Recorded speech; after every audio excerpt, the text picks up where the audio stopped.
Hey there, everyone. Ned Noon here, and this is Home Based Leadership. Got an awesome show planned for you today. It's going to be fast and packed full of knowledge. Um, Transformation Tuesday. Kimberly Noon. Wow, she's on a roll. Kimberly is my daughter, and she rarely misses a live show. So I always appreciate that support. But I wanted to get to that too, real quick, before I got started in the show today. Your feedback, your support means the world to me. Like, you have no idea. You have no idea how hard it is to get up here and just talk. You think, oh, you just plug in the microphone and turn the thing on and you just talk. You can say whatever you want. You can do whatever you want. But it is literally a lot of work. And your feedback, your participation, and your viewing these shows is what means the world to me. I got feedback from both Kimberly and Ashley yesterday, saying, they threw a 2 up in the comments, letting me know that I have contributed something of value to their life. So if I've contributed something of value to your life, please, by all means, throw a 2 up into the comments. If this is your first time watching, throw a 1 into the comments, because obviously I might not have contributed value to you just yet, but I will. Another big, huge inspiration to me. One of the reasons, I had a completely different show planned for today, but I got, some of the greatest news yesterday. Good friend of mine by the name of Dave Washington, who also watches a lot of my shows, said that I really inspired him, and I inspired him to quit smoking. So that is what I do it for. Seriously, I mean, that makes this all worthwhile. If I can inspire one person to do one awesome thing, then I've done my job. So, I inspired Dave Washington to quit smoking, and so I wanted to talk a little bit about quitting smoking on the show today. So Transformation Tuesday, that's what I'm calling this show. Every Tuesday, sometime in the afternoon. Got to keep you guessing, got to keep you on your toes. So I'm not exactly sure what time. It'll probably be around this time. All right, David Hill, what's happening, man? Thanks for watching. I appreciate it. I hope you guys are having a good time in your travels today, you and Kim and everybody else. All right, so I'm going to get right to it. Transformation Tuesday. I'm going to talk about the life cycle system. And, for Dave, if you're watching this, live, or if you're going to watch on the playback, I hope that you get this message. Quitting smoking. So, we can quantify certain things as more addictive than one thing or another. It's been said, that nicotine and cigarettes can be just as addictive as heroin. I don't really like to quantify anything as more addictive or less addictive or, whatever. But I will say this. Out of all the things that I've quit, from cocaine to marijuana, I found the biggest challenge was cigarettes and nicotine. And, I can't really say why that is. I think that probably one of the main things is because it was a well-ingrained habit that was well-ingrained into my everyday life, where drugs and drinking are kind of something that you just, you do a little bit throughout the day, but you're not constantly, taking it in like it's water, and when with cigarettes, definitely you're taking it in like it's water, and just one after another or whatever. So I think being a more ingrained habit, being a more socially acceptable habit. So even though, cigarettes, smoking, you're kind of the social pariah now, you gotta go stand outside in the cold or in the rain or whatever. Nobody's really truly condemning smokers, though. I mean, because, it's still fairly socially acceptable. So those are a couple ideas of reasons why I think that it's so hard, why it was so much more difficult to quit, rather. So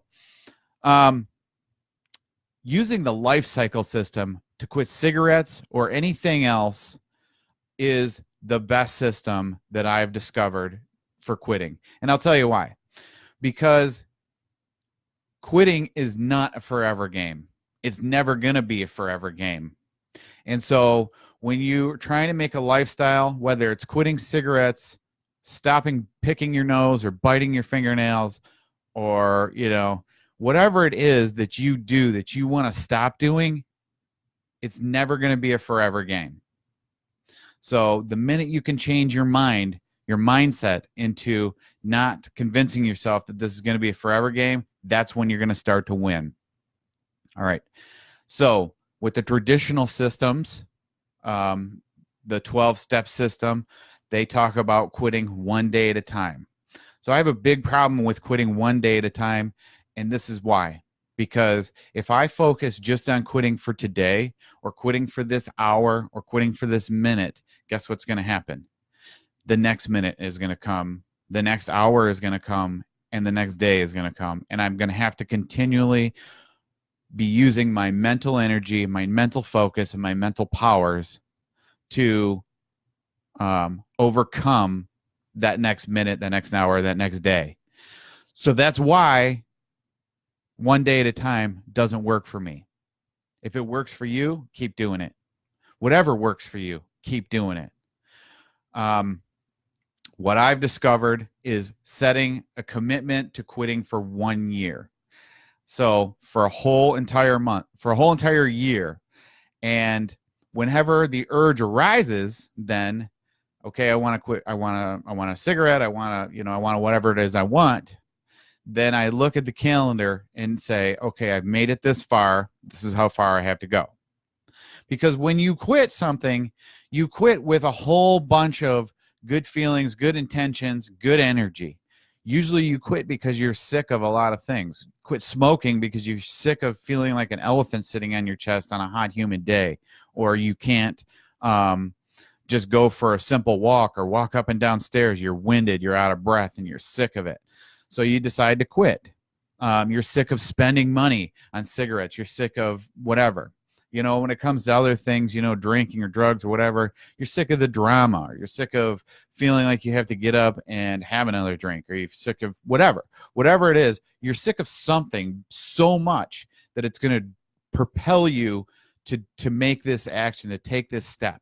So you take this step by selecting your quit date. And then from that quit date, when you quit, there's a few more steps in that. And I've covered these steps before. I'm going to cover them again. They will be in my next book that's coming out. So that's coming out, and it'll be able to help you.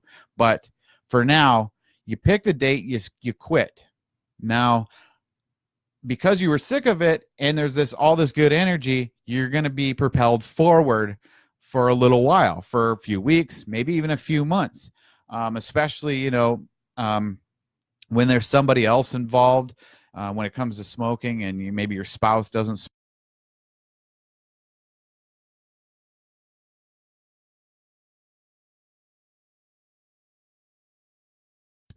smoke, and they really want you to smoke, then there's that little bit of encouragement. There's that little bit of, competitiveness, a little bit of, I can do this. I want to live up to this. And so that's going to propel you forward for a while. What's going to happen after a little while is some trigger is going to come along. And these are some of the most common triggers. These aren't all of them, but these are some of the most common. So some of them are, a birthday or a celebration. It's your birthday, or you have a graduation party or a wedding or something to go to, and you do something to relax. You let your guard down. The minute your guard is down, now maybe you slip into some little bit of bad decision making. If it's the case of smoking, maybe you've had too much coffee, or maybe, with smoking, if you some people still, can have a drink or whatever. You're having a couple drinks, you're starting to relax, you're starting to slip into that bad decision-making mode. And now, all of a sudden, you're like, you're talking to yourself, you know what? I can just have one. I've quit for a couple, 3 or 4 months now. I can have one cigarette. It's going to be cool. Everything's going to be fine. And so you bum a smoke off of somebody or a friend or whatever. Next thing you know, you wake up and you got a pack of cigarettes next to your head in the morning. So you stick to the commitment. Hi, Cindy. Thanks for jumping on for Transformation Tuesday. I really appreciate it. So, I've talked about this on other shows. Cindy's definitely confirmed it. Another important factor to quitting for a year is that your body changes in a year. Your whole entire body changes in a year. You are not the same person in a year that you were when you first started to quit. Your lungs are different. Your skin is different. Almost every one of your cells is different. There's a few cells that take a little bit longer to remodel, like your bones, I believe, take 2 years to remodel, but mostly you are a different person inside and out in a year's time. But more importantly is your brain chemistry. Your body chemistry and your brain chemistry is different in 1 year. So back to committing for a year. So a couple of the triggers. A trigger, like I said, birthday, a celebration, also a season.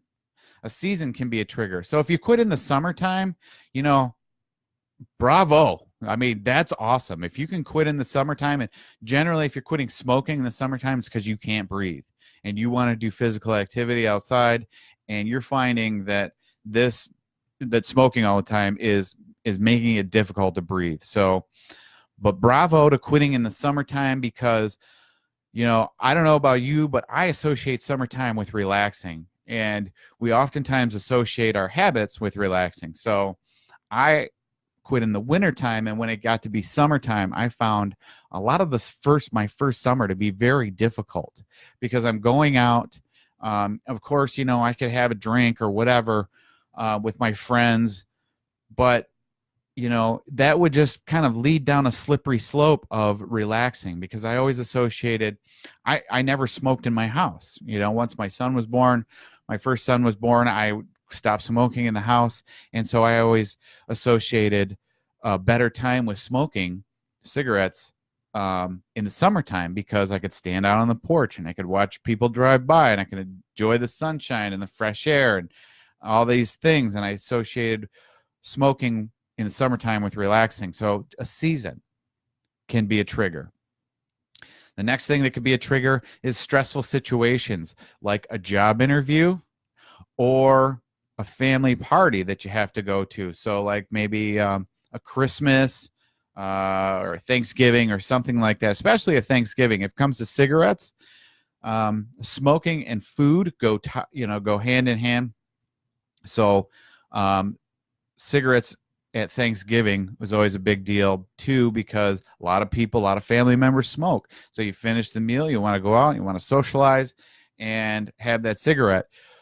So these are some common triggers. There are plenty more triggers. Obviously, the day-to-day stuff of aggravations about cars and bills and, whatever, money, relationships, those, but we're prepared for that. You already psych yourself up for that. When you quit smoking or you quit something, you've already psyched yourself up for, I can handle a car breakdown. I can handle, a relationship problem or a money problem or whatever.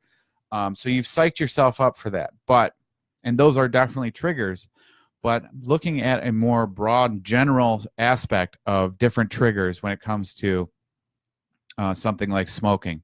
So creating reward systems along the way.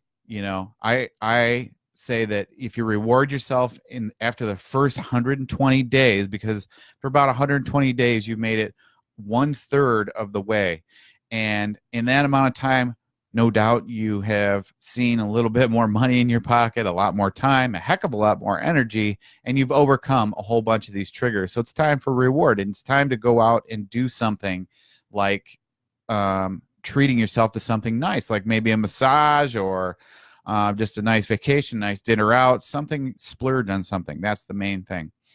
So these are some general overviews of the life cycle system. So big part of it is overcoming triggers that get triggered throughout the year, from seasons, from celebrations, and The other part of the life cycle system is giving your body that chance to reformulate completely and renew itself. So getting rid of, the toxins that are in your system, and, building brand new cells and becoming a brand new person. All right. That is the life cycle system, in a nutshell, and very small bird's eye view of it. I will cover it a heck of a lot more in the book that's coming out very, very soon. I hope that this helped you a little bit. If you're deciding that you want to quit something, you want to transform something in your life, I hope that this gave you a little bit of insight.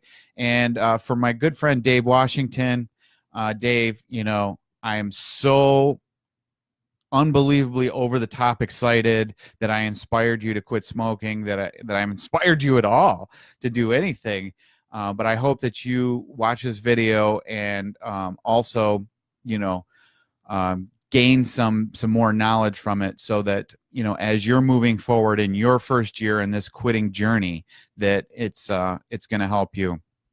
I really appreciate the feedback. I really appreciate my audience. Like, you have no idea. One of my good friends, Anna Baker, her mother was on to give me a little bit of praise yesterday. So all of that means the world to me, and it really helps me to help you. And the fact that I can help anybody to achieve greatness is what I'm trying to do. And I really, really, really appreciate it. I'm not going to take up a whole lot more of your time. I definitely want to let you know that, Home-Based Leadership has completely revamped and rebuilt our website to offer you a whole bunch of great, low-cost, and free things to help you change your life for good. So if you haven't been to homebasedleadership.com lately, you definitely want to check it out, because I have built in a ton of tools in there that are low cost and free, many, many free tools to help you change your life for good. But that's it. And Weigh-In Wednesday tomorrow. Weigh-In Wednesday. Yeah. Weigh-In Wednesday. Woo. You're going to definitely want to check that one out. We're going to talk about what's working in your life for your fitness. To everybody who jumped on, David Hill, Kim Noon, and Cindy Mullins, to everybody who watches in the playback, listens on the podcast on iTunes and Spotify. I love you guys. I really appreciate you. And thank you so much for your feedback and letting me know that I am making a difference in your life. With that, I'm going to